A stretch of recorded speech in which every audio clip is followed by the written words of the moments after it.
Welkom by vandag se begeleide gebed. Voor ons begin, kom ons raak stil. Ons laat net ons skouers bietjie sak, ons asemhaling stadig word en besef ons hoef niks te bewys nie. Ons hoef in hierdie oomblik niks te doen nie. God is reeds hier.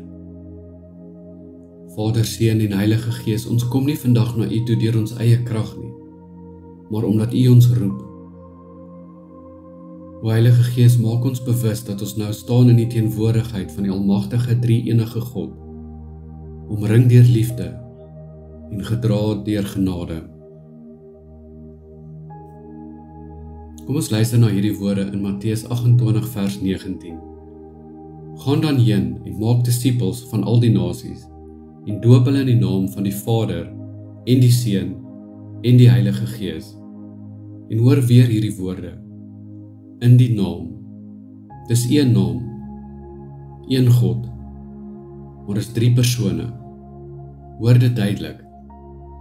En ons hoor hierdie teks dikwels as 'n opdrag om iets te doen, maar voor Jesus ons stuur, nooi hy ons eers in, om gedoop te word in die naam. In God se eie lewe, die Vader wat liefhet, die Seun wat red, die Heilige Gees wat in ons bly.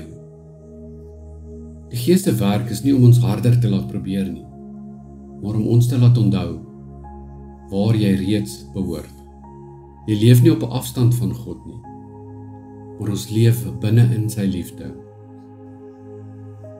En soos jy nou daar sit, maak jou hart oop, en vou jou hande saam op jou skoot, en herhaal hierdie sag, en dink daaroor vir 'n oomblik. Ek leef in God se naam. Ek leef in God se naam.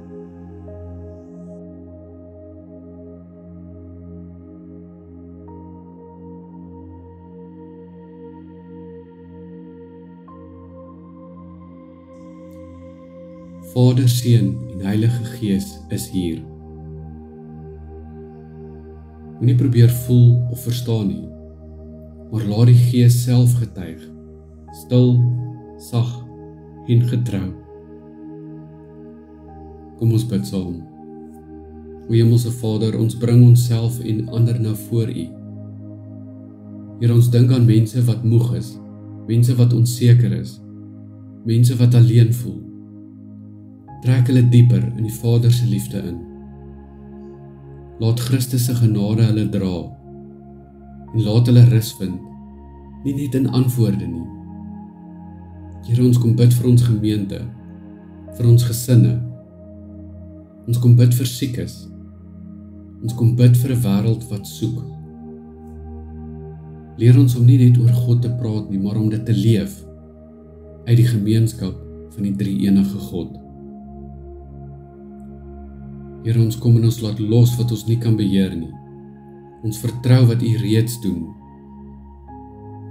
Heilige Gees, hou ons bewus dat ons gedra word, ingesluit word en geliefd is. En nou in stilte besef ons, U is naby. U is naby deur die werking van die Heilige Gees. Amen.